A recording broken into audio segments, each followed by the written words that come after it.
Mesdames et messieurs, bonsoir, bienvenue dans cette grande édition dominicale dont voici le titre.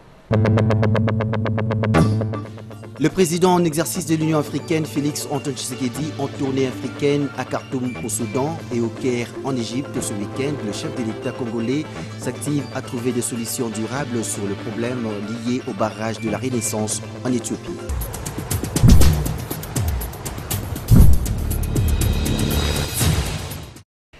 C'est à 16h40 heure locale que l'avion présidentiel de la République démocratique du Congo s'est posé sur le tarmac de l'aéroport international de Caire en provenance de Khartoum. Le président en exercice de l'Union africaine est venu poursuivre le travail de facilitation qu'il a entamé depuis Kinshasa afin de trouver un compromis sur la question du barrage de la Renaissance dont les travaux sont arrivés en phase finale. Contrairement à ses habitudes, le président de la République d'Égypte, Abdel Fattah al-Sisi, a fait les déplacements de l'aéroport de Caire pour accueillir son hôte de marque, président de l'institution panafricaine. Pour marquer cet instant solennel, une parade d'honneur a été organisée au terminal présidentiel du Caire. Au salon présidentiel de Caïro, les deux personnalités se sont retirées pendant une vingtaine de minutes avant de se rendre au palais présidentiel Héliopolis, lieu prévu pour le pourparler. À l'esplanade du palais présidentiel, les deux personnalités ont posé pour la postérité avant d'entamer les échanges proprement dits. Devant la presse congolaise et égyptienne, le président égyptien Abdel Fattah al-Sisi n'a pas caché son admiration et respect au leadership panafricain du président Félix Antoine Tshisekedi Tshilombo, totalement impliqué dans une démarche conciliante de partis. Dans son rôle de facilitateur, le président Félix a réaffirmé son engagement d'aboutir à un règlement complet et définitif pouvant ouvrir une nouvelle page de coopération entre les trois pays voisins du bassin du Nil. Vous l'avez suivi, bien avant cela, le président de la République, toujours dans le cadre de sa tournée africaine, s'était d'abord rendu à Khartoum, suivant nos confrères de la presse présidentielle. Khartoum, capitale de la République du Soudan, a accueilli le chef de l'État congolais pour une visite officielle ce samedi 8 mai 2021.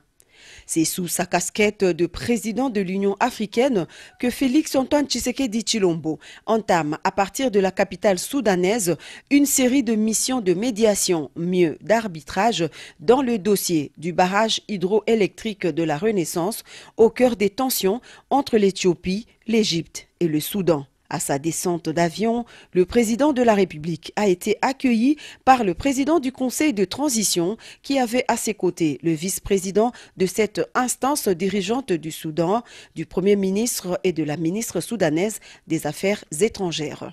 Après quelques pas sur le tapis rouge pour les honneurs de la garde républicaine, le président Félix Antoine Tshisekedi Tshilombo est surpris par des ovations et chants scandés par un groupe restreint, Covid-19 oblige, constitué exclusivement de la communauté congolaise vivant à Khartoum, qui pour certains ne voulaient pas rater cette occasion en or, car c'est pour leur première fois de le voir depuis son investiture.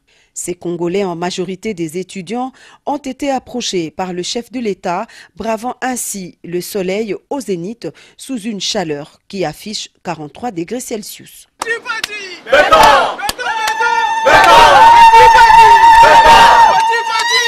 À travers son leadership à la tête de l'Afrique exercice 2021, Félix Antoine Tshisekedi Tshilombo tient à une solution concertée afin d'apaiser la tension entre les trois États concernés. Juste après, le cortège a pris la direction du palais présidentiel soudanais situé à quelques encablures près de l'aéroport international de Khartoum. Ici, les pourparlers se tiennent en deux temps. D'abord, avec le Premier ministre soudanais, du ministre des Affaires étrangères et celui de l'irrigation, qui étaient entourés de quelques experts. Côté congolais, le chef de l'État était accompagné du ministre des Affaires étrangères, Christophe Lutundula, du président du panel de l'Union africaine, le professeur Ntumba Luaba, et du conseiller principal au collège diplomatie, Christian Bouchéry.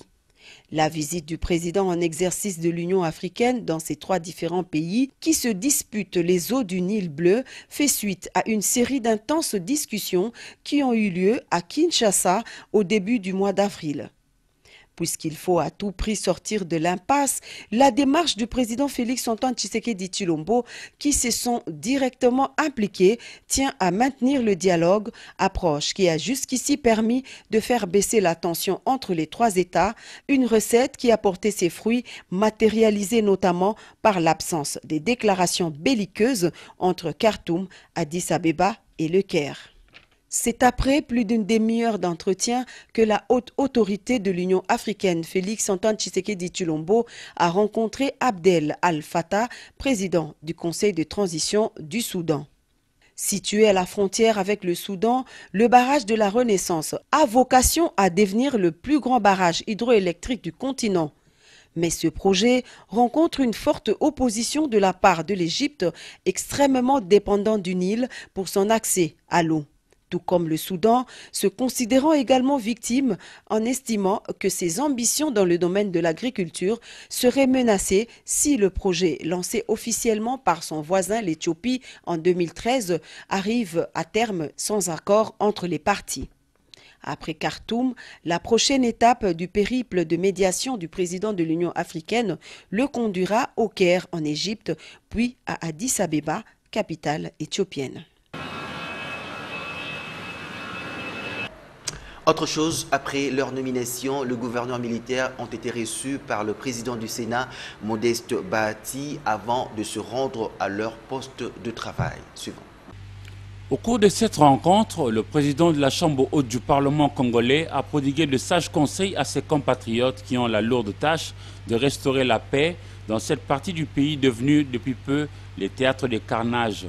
D'entrée de jeu, Modeste Bahati s'est réjoui du bon choix opéré par le commandant suprême des forces armées de la République et de la police nationale. Dans toutes les missions délicates comme celle-ci, il faut se confier à Dieu, croire en ce que l'on fait, tout en étant optimiste, a dit Modeste Bahati Lukwebo à ses hôtes, avant d'ajouter que dans cette mission délicate, tous vos faits et actes seront analysés. Vous devez avoir cela à l'esprit avant de les appeler à l'amour du pays. Conscients de la lourde responsabilité qui sont la leur, ils ont dit au président du Sénat leur détermination à mettre fin à cette situation de guerre de la partie orientale de la RDC. Le commandant suprême des forces armées de la République démocratique du Congo et de la police nationale congolaise nous a confié une mission.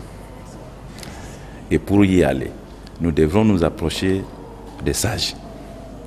Hier, nous étions reçus par l'honorable président de l'Assemblée nationale. Aujourd'hui, nous avons l'honneur d'être reçus par l'honorable président du Sénat.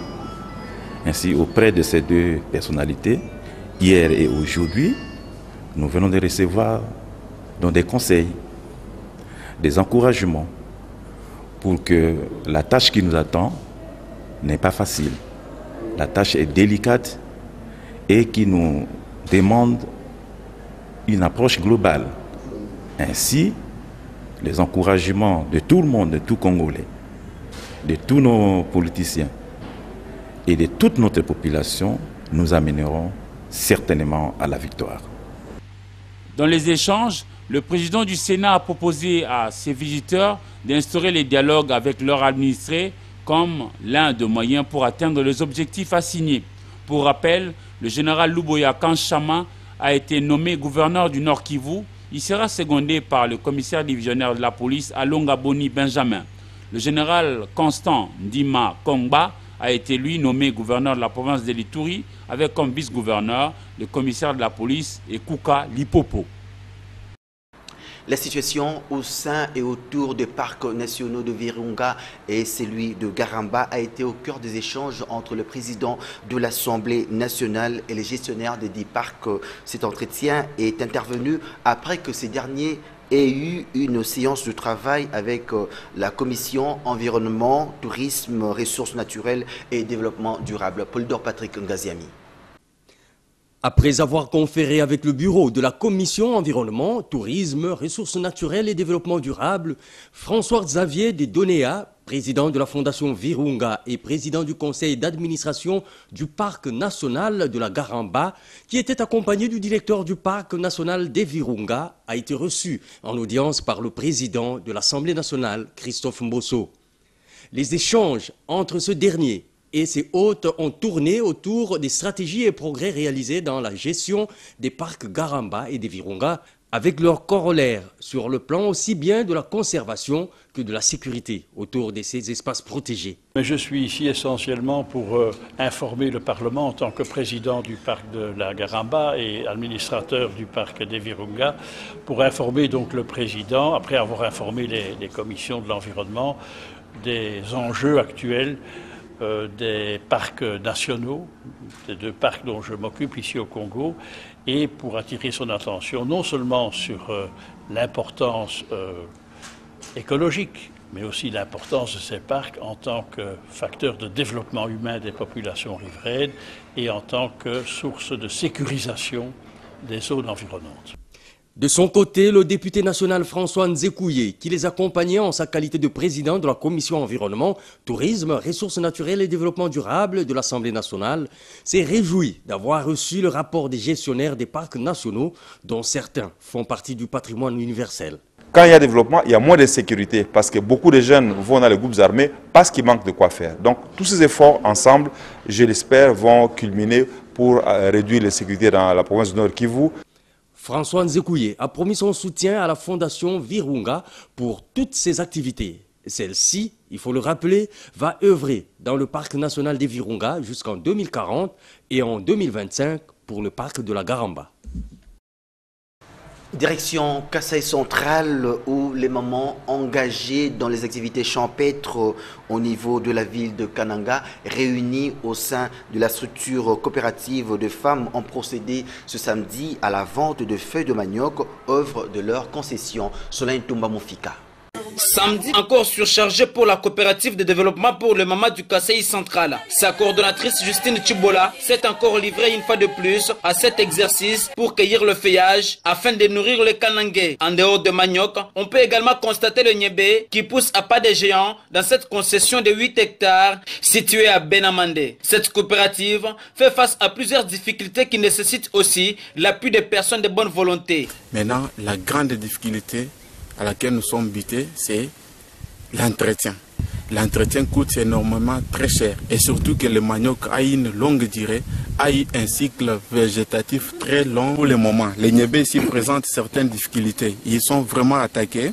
Vous voyez, certains niébés ont la couleur jaune. Nous sommes menacés avec les attaques des insectes, avec les attaques de certains ennemis des cultures. Nous manquons maintenant les moyens. Justine Chibola préfère rester au champ, même sous la pluie, pour le bien-être de sa population. Papa, sous la pluie, je suis là pour la population kanangaise.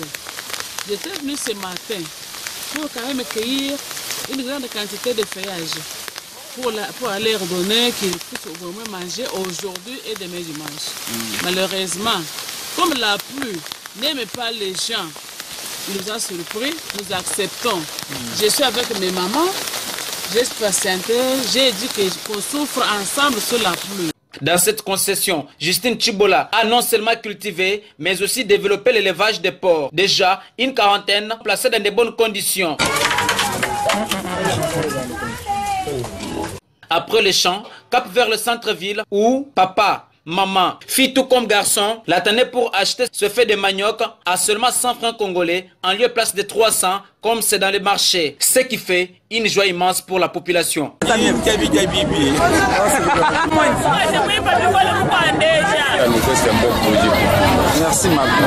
Il faut noter que d'autres actions sont prévues la semaine prochaine dans différentes communes de la ville de Kananga.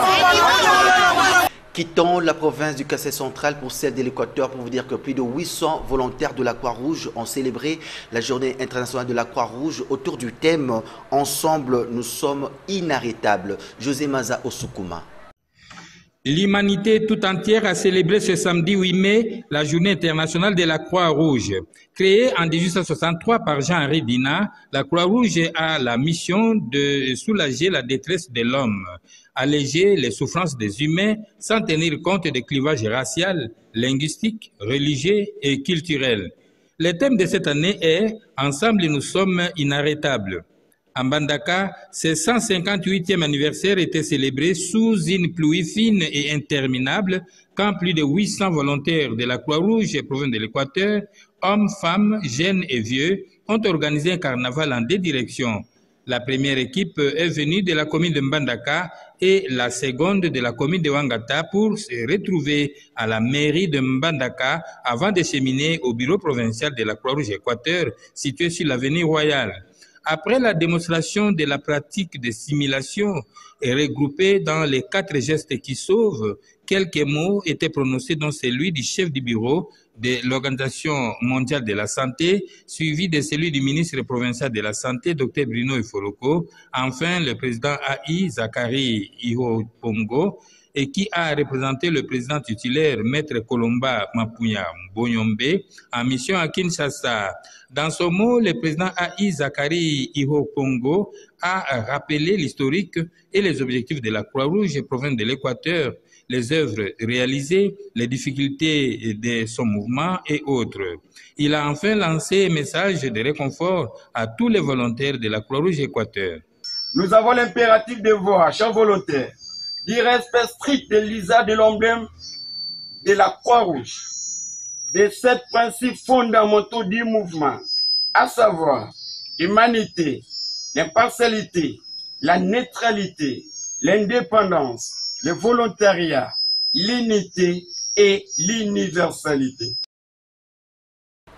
Une brève dans ce journal attendu pour ce dimanche 9 mai 2021, la décision de la Confédération africaine de football sur les contentieux Gaylor-Kanga opposant la Fédération congolaise de football association à la Fédération gabonaise de football a finalement été renvoyée à une semaine plus tard. C'est ce qui ressort de l'annonce faite au secrétariat général intérimaire de la FECOFA. Et puis le major Jean-Didier Pita Kedikouloa va assurer la présidence de la Ligue provinciale de rugby de Kinshasa à l'issue de l'Assemblée générale extraordinaire élective, comme nous le dit Ndaye Ilambochi. Désormais, la fiche complète des dirigeants de la Ligue de rugby de Kinshasa. En effet, les sociétaires ont complété les postes vacants au sein de cette structure. C'est là au cours d'une assemblée générale extraordinaire élective qui s'est tenue le samedi 8 mai 2021 au siège de la Fédération congolaise de rugby, FECO Rugby, dans la commune de Kinshasa, précisément à Dima. Major Jean-Didier Pita Kendoukuloa rassure ses pairs de bien conduire cette discipline de l'Ovalie dans la capitale. Chercher comment placer les athlètes qui soient à l'aise, qui se retrouvent dans les sports qu'ils pratiquent. C'est ce que je peux dire jusque-là. Et surtout enlever les antivaleurs dans notre sport. Le comité exécutif de l'Ovalie de Kinshasa se présente comme suit. Président, Major Jean-Didier Pita Kendoukuloa. Vice-président, Koukelemena Kadiobo Fokas. Secrétaire exécutif provincial, Gordon Okondo Oliki. Il sera secondé par Jingle Wezagu Nakondo. Trésorière provinciale, Bernadette Bossambo, et comme membre, Lumbala Kadiata Clément et Tambouerigu. Un fructueux mandat à la nouvelle équipe dirigeante de l'Ovalie de la capitale. À noter que ces assises ont été présidées par le 3e vice-président de la Fédération congolaise de rugby, Isaac Ntimba. Et à ses côtés, le secrétaire général de la FECO Rugby, Achille Ntsungani. Place maintenant à notre page rétrospective, la dépénalisation de délits de presse. Est-ce pour de mercenaires? Est-ce pour de loups affamés parmi les journalistes? Tentative de réponse à travers cette analyse que nous a faite Sylvie Fortuné-Mboula. La liberté de la presse est toujours un dilemme entre ceux qui sont appelés à exercer le métier de journaliste et ceux qui doivent la garantir. Alors, qu'en est-il de la dépénalisation des délits de presse? L'ouverture dont il est question suppose l'absence des actions répressives dirigées contre les personnes qui usent de leur liberté d'expression ou qui demandent le compte de la gestion du pays. D'où la loi sur la dépénalisation des délits de presse aura pour objectif d'obtenir des autorités politiques du pays le retrait des infractions commises par voie de presse du régime pénal pour en faire des infractions relevant du droit civil. Selon Journalistes en danger GED, estime que la dépénalisation des délits de presse ne consacre ni l'irresponsabilité ni la déresponsabilité, encore moins l'impunité de journalistes. Au contraire, elle confère selon elle aux journalistes une responsabilité accrue. Comment peut-on contribuer à l'instauration de la bonne gouvernance ou à un état de droit si toute imputation de faits prévus, même vrai, peut à tout moment conduire un journaliste en prison pour imputation dommageable ou diffamation? À l'heure actuelle de la législation congolaise, le juge n'est pas lié à la véracité ou à la fausseté de faits relatés, mais seul ne compte pour lui que l'honneur et la considération de la personne qui s'est plaint. Quant aux adversaires de la loi de dépénalisation des délits de presse, ils disent oui à la dépénalisation, mais pour quel type de journalistes? Des mercenaires? De loups affamés parmi les journalistes? Des parachutés dans les métiers aux fins d'échapper aux dures règles de chômage? Quoi qu'il en soit, la presse joue un rôle fondamental d'organe de surveillance des agissements de représentants du pouvoir public et de leurs collaborateurs. Pour exercer pleinement ce rôle, les médias doivent bénéficier de plus de garanties et de protection, notamment la soustraction de certains actes du journaliste du champ pénal, comme les peines privatives de liberté. Vous le savez, le président de la République, Félix Antoine Tshisekedi, a décrété l'état de siège dans les provinces du Nord Kivu et celle de l'Ituri. Retour sur cet événement dans ce reportage. Prenant la mesure de la situation et usant des prérogatives constitutionnelles me conférées par les articles 69, 85, 144 et 145 de la Constitution, et après concertation avec le Premier ministre et les présidents des deux chambres du Parlement national, Conseil supérieur de la défense entendu, j'ai décidé de proclamer l'état de siège sur toute l'étendue des provinces de l'Ituri et du Nord Kivu. Des dispositions subséquentes seront annoncées dans les heures qui suivent. J'invite dès lors chaque Congolaise et chaque Congolais, où que vous vous trouviez, à une mobilisation totale pour faire front avec nos forces armées déployées pour sécuriser notre territoire. Nos vaillants militaires doivent être appuyés par une prise de conscience collective de tous leurs compatriotes à titre de réconfort et leur serment de défendre la patrie et l'intégrité du territoire national. À cet effet, j'exhorte le peuple congolais tout entier à adopter pendant cette période une attitude responsable à tous égards. Ainsi donc, je recommande plus particulièrement au gouvernement de la République de ne ménager aucun effort pour assurer la logistique nécessaire aux forces armées déployées au front. À la classe politique tout entière de ne mener aucune action de nature à saboter ni à décourager nos forces armées. Aux hommes et aux femmes des médias d'appuyer à travers leurs programmes respectifs l'action des forces armées. Aux populations locales de coopérer étroitement avec les autorités militaires déployées en dénonçant les ennemis du peuple et toute complicité à quelque niveau que ce soit. À toutes les couches sociales internes et à nos compatriotes vivant à l'extérieur du pays, d'exprimer la solidarité et la cohésion nationale avec le peuple de l'Est et de rester vigilants et attentifs pendant cette période et plus que jamais à cette cause salutaire jusqu'au rétablissement total de la paix. À la société civile de se mobiliser derrière nos forces armées et enfin aux servantes et serviteurs de Dieu de prier pour la nation et pour nos forces armées au front. Que Dieu bénisse la République démocratique du Congo. Je vous remercie. Également dans notre page rétrospective, en vue de palper du doigt certaines difficultés des étudiants, le président de la République s'est rendu à l'Université pédagogique nationale. La presse présidentielle nous en dit plus. C'est un déferlement de revendications manifestées sur ces écritoires arborés par les étudiants de l'Université pédagogique nationale. Unanimement, ils plaident pour l'amélioration de leurs conditions d'études et de vie. Nous demandons au président de la République de pouvoir réhabiliter nos hommes, de pouvoir nous aider à construire de nouveaux locaux, afin que les étudiants puissent étudier dans de très bonnes conditions ici à l'Université pédagogique nationale. Je voulais lui demander seulement d'améliorer pour nous la façon dont on n'étudie pas bien. De réclamations exprimées à quelques heures de l'arrivée ce mercredi sur la colline fertile du garant de la nation. Pour sa première visite dans cette alma mater, le temps s'est arrêté un instant.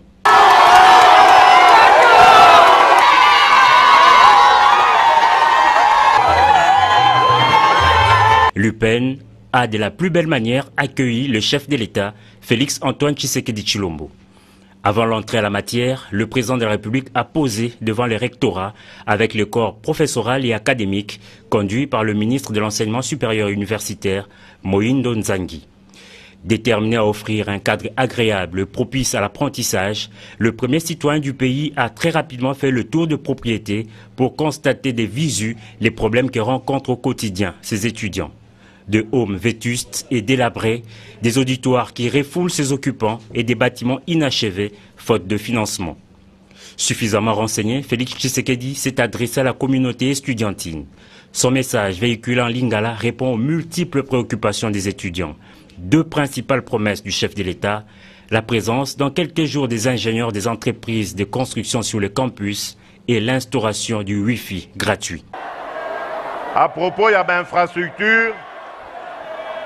Bokomona, pas plus tard que cette semaine, bateau, il y a entreprise, il y a construction, Bokomona bangona site nabino. Bakoya kotala, eloko nini ezali ya kosala, eloko nini ezali ya kobongisa. Nouvelle mususu na ngina pesa bino ya kitoko, ezali oyo ekokomela pe baninga nabino oyo ya campus de Kinshasa, c'est-à-dire bokozwape wifi gratuit awa na site ya UPEN. Eko facilite bino misala na bino na kotanga na bino. Yango wana à partir ya moment wana ba professeur nyonso batekaka ba syllabus abuo pia. Outre ces annonces, le président de la République a fait savoir que la question de la réduction des frais d'études ou encore la gratuité est un objectif. La complicité entre le chef de l'État et les futurs cadres du pays était telle que le garant de la nation a improvisé une partie des causeries avec cette communauté. Les transports sont tellement difficiles, ça ne nous permet pas d'arriver à temps à l'université. Ils habitent où? Il y a des amis qui habitent Massina, il y a des amis qui habitent Congo central. Classée deuxième université en termes de capacité d'accueil, l'UPEN revêtira sa plus belle robe à l'instar de l'université de Kinshasa. Également, la semaine qui vient de s'achever a été marquée par le gouvernement provincial du Tanganyika, dirigé par Zoé Kabila, qui du reste a été déclaré démissionnaire à l'issue de la séance plénière de ce jeudi 6 mai 2021, portant sur le vote de la motion de censure initiée contre le dit gouvernement. Retour sur cet événement avec Moma Fataki. Après réception de la motion de censure initiée par le député Ilunga Lukala Fidel contre le gouvernement de la province du Tanganyika le mardi 4 mai dernier, la séance plénière de ce jeudi 6 mai 2021 a été dédiée à la dite cause, notamment la présentation, examen et vote de la motion de censure, l'ordre du jour étant adopté et constatant l'absence du gouverneur Zoé Kabila pour riposter aux préoccupations des élus provinciaux selon plusieurs griefs qui ont été mis à la charge de son gouvernement, à savoir le détournement des fonds, l'opacité dans la gestion de la province, s'interférant dans la gestion des affaires de la mairie, la non-considération de la première institution en province et autres griefs. Le vote de la motion a été enclenché, puis déploiement des bulletins de vote, dont 13 élus présents sur 23, ont voté pour le départ du gouvernement Zoé Kabila et doit donc déposer sa démission en délai 24 heures auprès du président de la République. Il ressort de cet appel nominal que sur 23 députés qui doivent normalement siéger à l'Assemblée provinciale du Tanganyika, 13 députés étaient présents dans la salle et tous ont voté pour la motion de censure. Les 3 honorables députés faisant office de témoins ont vérifié le nombre de bulletins utilisés pour ce vote. Après que tous les honorables députés aient constaté que tout était correct, l'honorable président de l'Assemblée provinciale du Tanganyika a invité les honorables députés provinciaux l'un après l'autre pour procéder au vote. À l'issue du vote, le dépouillement a indiqué les résultats que voici. 13 bulletins pour, 0 bulletin contre, 0 abstention. Ainsi donc, la motion de censure étant adoptée à l'article 42, alinéa 3 de la loi numéro 08/12 du 31 juillet 2008 portant principes fondamentaux relatifs à la libre administration des provinces tel que modifié à ce jour, le gouvernement provincial du Tanganyika est réputé démissionnaire. Le gouvernement provincial du Tanganyika, dirigé par Zoé Kabila, appartiendra désormais à l'histoire. Voilà qui marque la fin de cette édition, mais avant de nous quitter, d'abord le rappel de titre. Le président en exercice de l'Union africaine, Félix Antoine Tshisekedi, en tournée africaine à Khartoum au Soudan et au Caire en Égypte ce week-end, le chef de l'État congolais s'active à trouver des solutions durables sur le problème lié au barrage de la Renaissance en Éthiopie.